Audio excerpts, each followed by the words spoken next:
इच्छाकारेणं संधिसः भगवम् इच्छाकारेणं संधिसः भगवम्.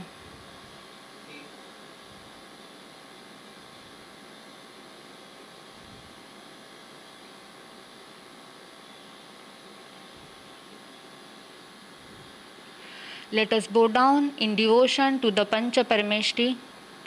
Namo Rihantanam. I bow down at the feet of divine energies, such as the Tirthankaras, who lead me to the path of divinity. Namo Siddhanam.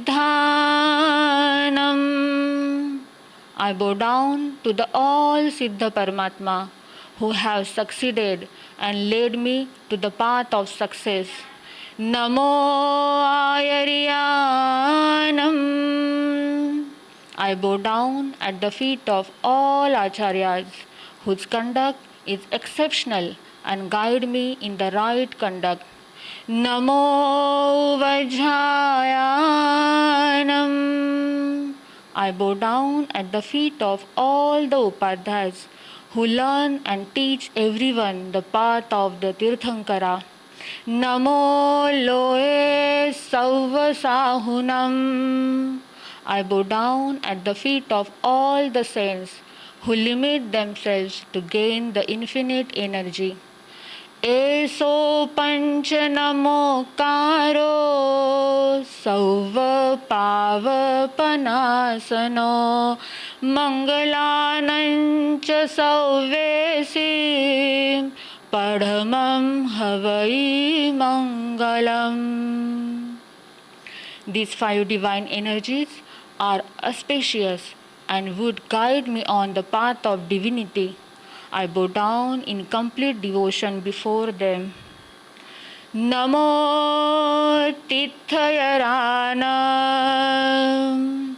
I bow down to all the Tirthankaras. Namo Gurudevaya. I bow down in devotion at the feet of my Gurudev, most revered Pujya Gurudev Anand Rishi Ji Maharaj Sahib, and of infinitely benevolent Upadhyaya Bhagwan Pujya Praveen Rishi Ji Maharaj Sahib.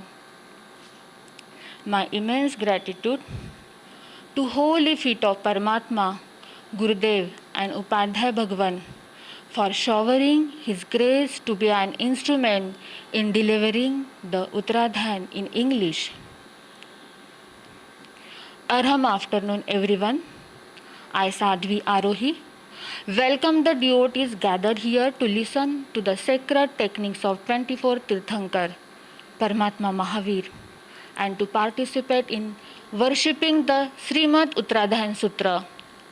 This sutra holds great significance as it contains the last words of Paramatma Mahaveer before his salvation. I would be presenting the English version of Gurudev Rishi Praveen's discourse on the Srimad Uttaradhyayan. Today is the 4th day of our humble effort. We will try to understand and absorb the secrets of chapters 6 and 7 as decoded by Gurudev Shri. Before we begin this journey, let us visualize. Please close your eyes. All of you, close your eyes. Inhale deeply and exhale slowly. Again inhale and exhale slowly. Visualize ourselves entering the divine assembly known as the Samaucharan, established by celestial beings. This grand circular structure has doors facing all 4 directions. The first enclosure is made of shimmering silver with golden archways at each entrance, where the deities Jaidev and Vijayadev warmly welcome the devotees. The steps that lead to Paramatma are made of crystal. Visualize yourself slowly ascending to the second enclosure made of gold. the archways of which are adorned with precious gems. As you continue along the crystal path, you arrive at the third enclosure of radiant gems, the archways of which are crafted with precious gems called the Vaidurya Mani Ratna. In the central part, seated on a crystal throne at the top, is Paramatma Mahaveer with Chamrendra and Balendra fanning Paramatma with the royal fans called the charmers. The deities of the heavens offer their respects, and the Shraman and Shramanis engage in worship. As you behold the divine aura of Paramatma, bow at his feet in complete devotion and feel his blessings being showered on you. Take permission for Paramatma to listen to his words and take your seat in his presence. Open your eyes. As every being awakened to the curiosity about Paramatma Mahaveer, who imparts the unparalleled techniques of the highest dharma, which is beneficial for all and brings peace to the world, you too awaken the curiosity within you. Like the devotees who express their request at the feet of Sudharma Swami, feel this essence of devotion in the words of Sudharma Swami. Follow the link in the description box for a rendition of Virstuti and Prakrut verses of Uttaradhyayana Sutra. Okay?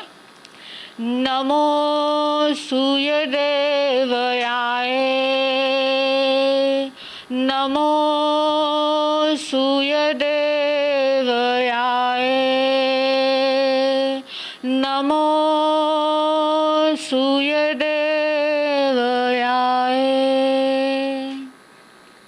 Many times, human beings, without realizing it, create the cause of their unhappiness.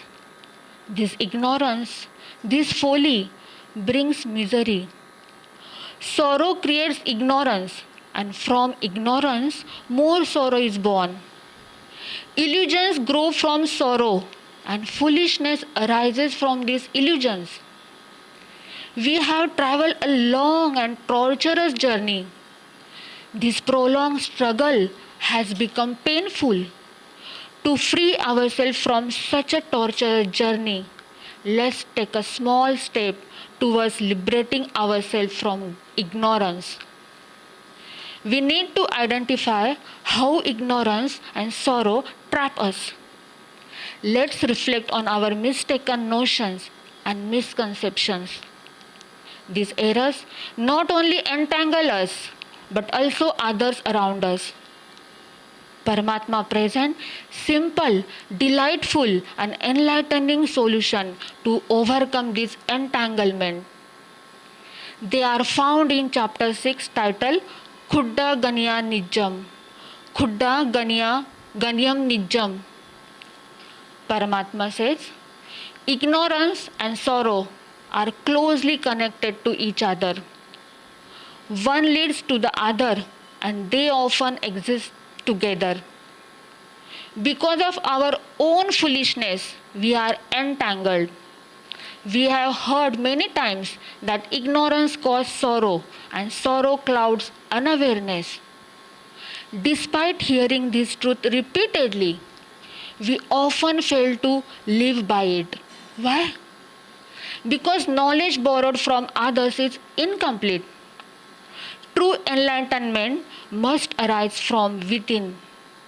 Even if the world is illuminated by thousand suns, without inner light, external brilliance is useless. You must seek truth from personal experience. You have to seek it within. We are often immersed in our desires, emotions, and attachments, living among people and things without discerning whether our experiences bring fleeting joy or lasting happiness. Paramatma prescribes a simple condition to determine whether our search for truth will be fruitful or toxic. The outcome of self inquiry depends on how we perceive the world. If we view the world as an enemy, our discoveries will lead to tools of destructions. However, if we cultivate a relationship of friendship with all living beings, our quest for truth will yield constructive, beneficial, auspicious, and perhaps scientific solutions. When we examine our mistakes or those of others, the first step is to cultivate friendliness and compassion. Unless you develop an attitude of friendliness, corrections are not possible. Until we befriend ourselves, we will never genuinely attempt self correction. Otherwise, we may become angry with our flaws and filled with rage at others' mistakes. This attitude of Maitri Bhav, friendship, is like an eternal tree, a kalpavruksha that yields lasting peace. When we strike the chords of compassion and friendship with everyone, our search for truth becomes fruitful and auspicious for all. Maitri Bhav means fostering friendly, supportive, and cordial relationship with all souls. When karma brings sorrow into our lives, others, the relationship that we have weaved with others in the world, may cry for us, offer medicines, console, and comfort us, but the pain remains ours to bear. However, when a friend like Paramatma Mahaveer enters our lives, they show us the meaning to dispel sorrow, not by taking away our pain, but by being catalyst for inner transformation. Friendship is unconditional. It lacks selfishness. It is a selfless. Friendship doesn't lead to attachment. Hence, the relationship of friendship is an everlasting one and eternal one. We cannot give or take anyone karma. Like how Paramatma Mahaveer transformed Chanda Kaushik with his benevolent aura and Shukla Lesha, we too can share Lesha with others, influencing their nature, existence, their structure, the fabric of their being. All beings desire peace. When we recognize this universal truth, we respect every life form's space and freedom. If you wish to respect all forms and create space, then Paramatma says, be fearless. Create a fear-free world. We can neither be free of pain nor free other of it when affected by fear. Fear and animosity, like Rahu and Ketu, destroy relationships, turning them into desert, quicksands, and forest fires. Only relationships free from fear and enmity become parasites. Nandanvan. Paramatma suggests a small dictum to follow an established relationship free of fear. Do not receive that which is not offered. It is hell to take what is not offered. I repeat, do not receive that which is not offered. It is hell to take what is not offered. It is harmful to receive or assume things that are not given willingly. We often worry about what others think of us or plan for us, even though these concerns may be unfounded. In doing so, we burden ourselves with unnecessary suffering. We take it upon ourselves without it being offered and ended up making life miserable for ourselves. Imagine If Mula Sethani had not misjudged Chandan Bala's intentions, would their lives have turned into hell? Let's reflect on how often we have created misery for ourselves through our own misconceptions about others. There are a few people who do not believe in programming their future. They do not believe in closing all doors. They say we'll handle things when they happen. What is the point in knowing it ahead? Will we be free of sorrow if we know it? Paramatma cautions that those who do not plan the future are misguided. Paramatma advises using Pratyakhan, a practice of setting intentions and resolution to prepare for life challenges. Pratyakhan closes the door to sinful actions, pap, and help us avoid future suffering. Pratyakhan is a means to check adversities that are to come. It is a way to close the door to pap, vices and sins.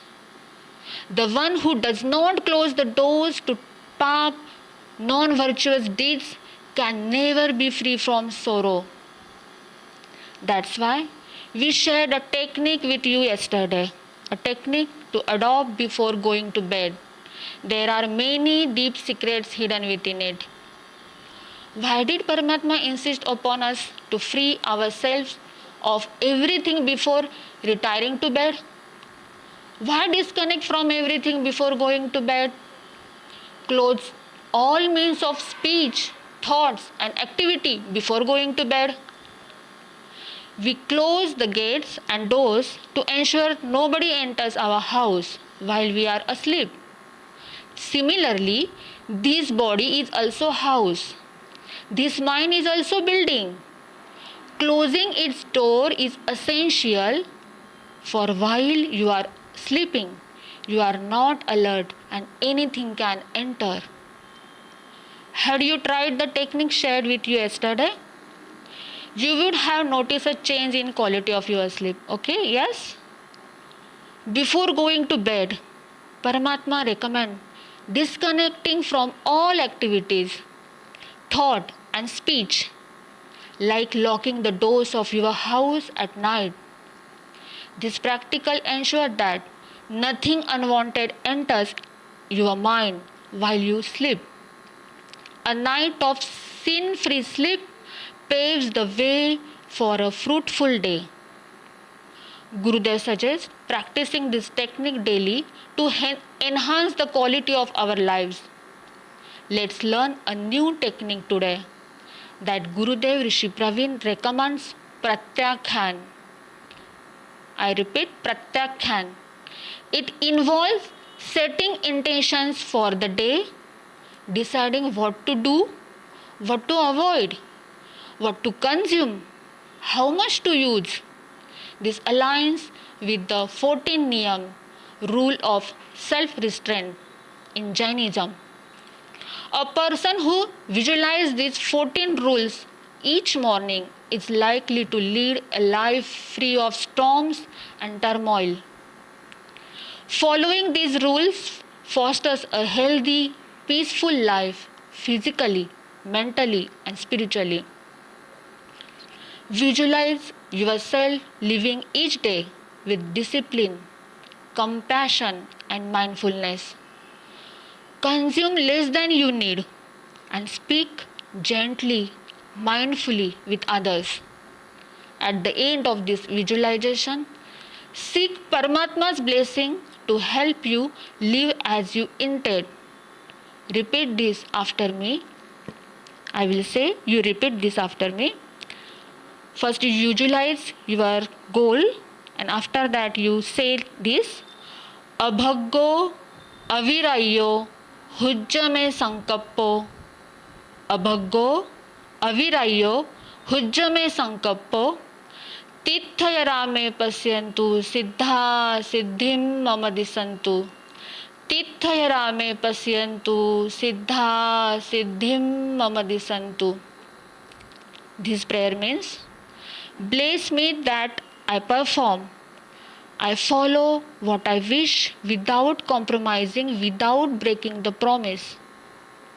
Gurudev says, they who live like this free themselves from sorrow and ignorance. Those who align their actions with their intentions free themselves from ignorance and sorrow.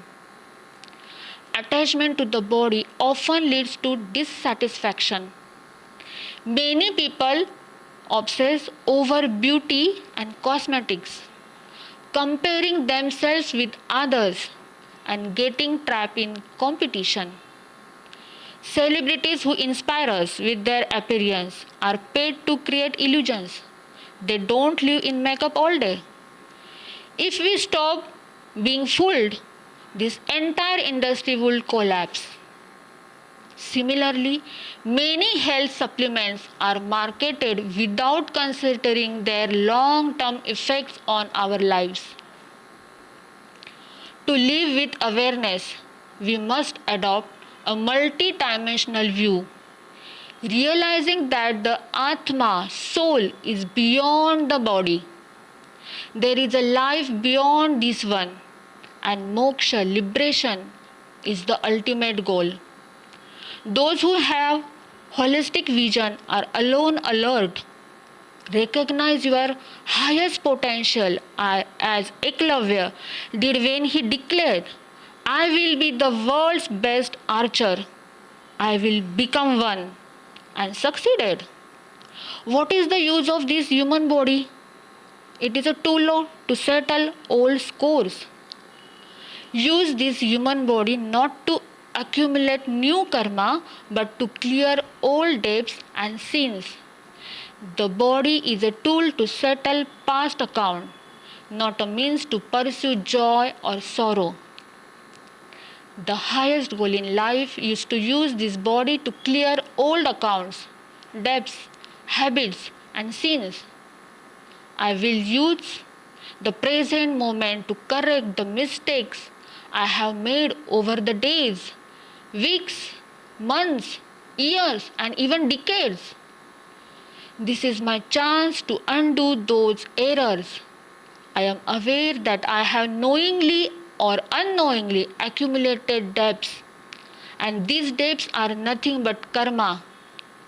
Whether due to circumstances, situations, or my mindset, they have added up over time. Unless I release myself from these karmic debts, I will never truly become a saukar. But I am fortunate. I have the opportunity here and now to clear them. Those who actively work towards releasing their burdens of past life, a life of peace. Let us explore the reason for our wrong actions. What are the reasons for committing ill deeds? It's not just about avoiding anger, jealousy, or greed. It's about understanding why I feel this emotion in first place. There are two key reasons. One is mithya darshan, false beliefs or illusions, misunderstandings, misconceptions, or ignorance cloud our perception.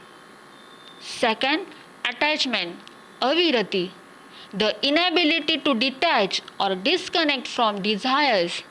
When ignorance and attachment come together, they multiply our negative emotions, anger, pride, envy, and greed.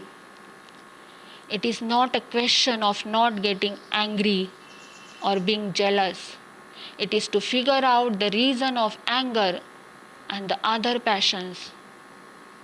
I have got attached in a situation of anger instead of detaching myself. In a moment of envy, I was devoted to it instead of freeing myself of it. In a situation of greed, when mouth-watering food was served, instead of moving away, I indulged. I was invested when I should have been disinvested. These are the reason of karma band.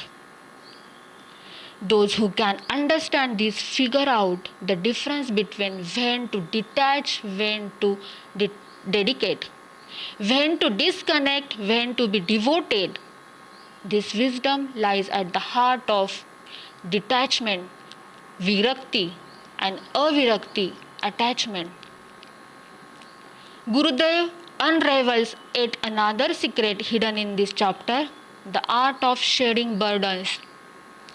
We all know that every morning, as soon as birds awaken, they shake off and shed the feathers that no longer serve them.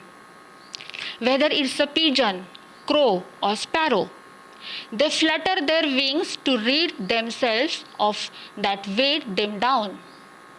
This is a ritual of decluttering, a symbolic act of giving up that is no longer beneficial. Similarly, we must let go of thoughts, feelings, habits, or material things that do not uplift us. Like birds that share their burden and soar high into the sky, I too must free myself to rise. Animals, on the other hand, do not have this ritual. They don't shed or flutter, and so they grow heavier and more grounded over time. Gurudev states, let's attempt to unburden ourselves by shedding the baggage of the past to fly freely into the open sky. We saw the meaning of 6th chapter. Now we will see the 7th chapter. Namo Suyadevaya. Namo Suyadevaya. Namo Suyadevaya. 7th chapter, title Elayam, means a lamb or a goat. The chapter leaves a message: don't live this precious human birth like that of goat. What is the reason? What is the purpose that a person does not protect that they have already received, or instead desire to get what they don't have? If someone doesn't protect what they already have or doesn't make effort for what they can attain, they can never reach the peak of prosperity in life. Gurudev says, with this idea in mind, let's reflect on this chapter. Paramatma gives the example of goat. A goat doesn't give milk, isn't useful for farming, yet it still fed fresh grass, and the goat happily eats it. It is given a lot of food and water to drink until guests come to their house. Once a guest arrives, the owner sacrifices the goat to satisfy the guest. Paramatma says, never live your life like a goat. A lion is never treated like a goat, and that's why a lion is never sacrificed. The lion never accepts unnecessary comfort, but those who accept such comfort eventually become the sacrificial goat. Gurudev says, remember, if someone is giving you benefit without you being worthy of it, they are fooling you. When we accept benefits without being qualified, we are preparing to become the sacrificial goat. Respect given to an unworthy person turns them into a sacrificial goat. This is the ultimate truth of life. Whenever you are being praised without deserving it, understand that you are being set up as a sacrificial goat. Whenever you get something beyond your ability, know that you are being made into a sacrificial goat. Today people think, I have money, I have power, I can do whatever I want. So they indulge in eating meat, drinking alcohol, and think no one can stop them. But remember, nature only allows you to take as much as is necessary for your growth. Since the time the idea of luxury entered the world, the mindset has spread that life is meant for luxury. The entire world now works on policy of planting dreams of luxury in your mind. Look around your home. You will see how many unnecessary things you have accumulated. This obsession with luxury is one of the main reasons for global warming. The attitude of seeking unnecessary comfort has turned the whole world into a sacrificial goat. When we harm nature for comfort, humanity ends up being the sacrificial goat. Eventually, a time comes when such people are left with nothing. This is not the work of nature, but the result of sinful actions. The growing global warming isn't a curse from nature, but has been happening since humans started becoming sacrificial goats. Hell is being created by us on earth. In Delhi, clean air has become rare. The cause of pollution is simply that we are chasing unnecessary comforts, and instead of sustainable use, we are exploiting resources. This exploitation is leading the world toward destruction. There are two kinds of thoughts. One teaches non-violence and self-restraint, and the other gives the idea of escaping from unnecessary suffering. Then there is another belief system that promotes a philosophy of take as much as you can, enjoy as much as possible, and gather all happiness you can, because who knows when you will get more. Because of this thinking, the world is passing through self-destructive phase. At such a time, Paramatma's word, his message and his declaration are that take only what is necessary for you. Don't make yourself a sacrificial goat. If not one day, like that goat, we will end up in a kind of hell.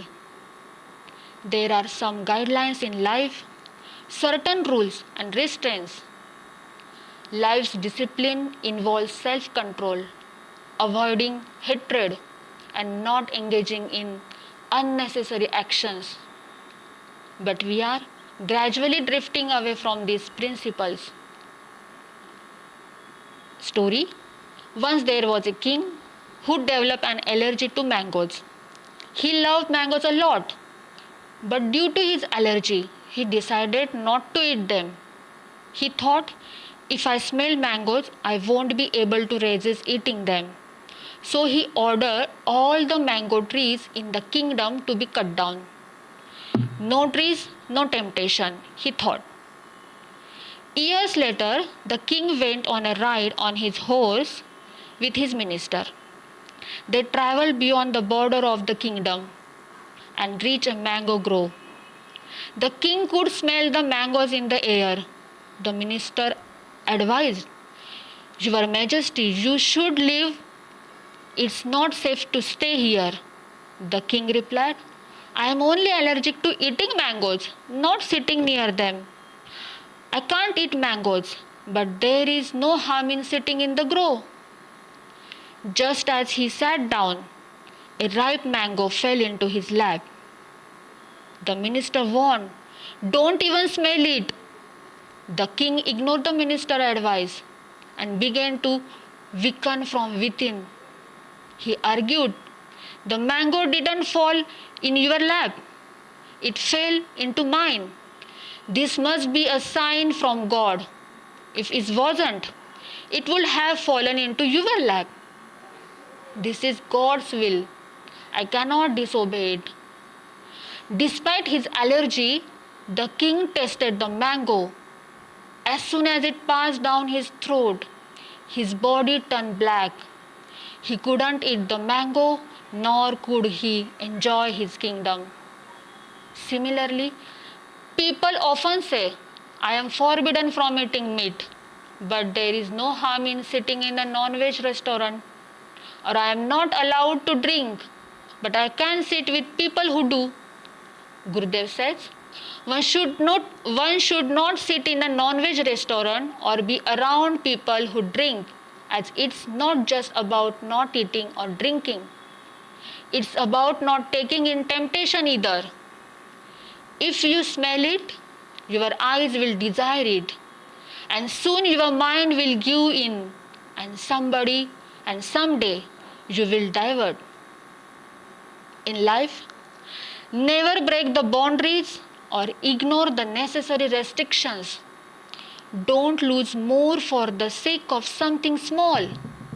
Don't make bigger sacrifices for something that is already lost. A devoted follower, Javrimalji Parak, would every night before going to sleep reflect on his day, asking himself, did I do anything today that reduced one of my future birth? Or did I do something that added to them? Did I make progress today? Or did I suffer a loss? Have I moved forward in knowledge, in faith, and in character? Or I have gone backward? Has my faith increased or decreased since yesterday? Has my self-control improved or has it weakened? This constant reflection is similar to the stories you have often heard about businessmen. 3 friends, 3 businessmen. Some lose their capital, some take on debts, and some manage to keep their capital safe and grow it. This human life is like our original capital. What we have today is our capital. If we lose it, it's a waste. If we take on debts, it's harmful. If we keep it safe, we are successful as human. And if we grow it, we reach a higher state like the divine. The kind of thinking shouldn't just be for the end of life. It should be the part of our daily reflection. Only when this becomes a daily habit can be the blessing that Paramatma Mahaveer gave us to become a spiritual guide be fulfilled. Paramatma through chapter 7 conveys to not get carried away by false attractions that will harm you and lead you losing even your original capital, the precious human birth. Best wishes to all of you for securing the precious human birth. Here I conclude today's session. Have a Arham day and thank you so much. Mangal Pad. Chattari Mangalam Arihanta Mangalam Siddha Mangalam Saho Mangalam Kevali Pannato Dhammo Mangalam Chattari Lagutamari Hanta Lagutamang Siddha Lagutamang Saho Lagutamang Kevali Pannato Dhammo Lugutama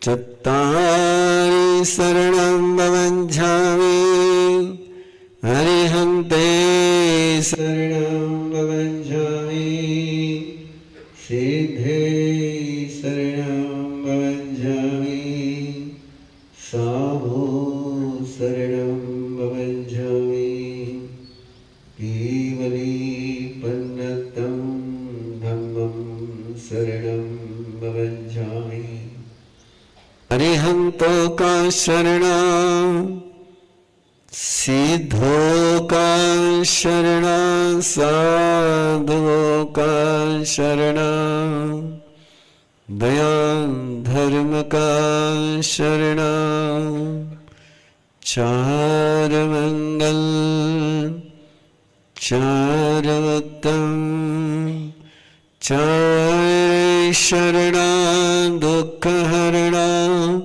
Sukha Karana Arna Sharana Koi Jo Bhavi Prani करे आराधन अक्षय अमर पद होय वर्धमान शरण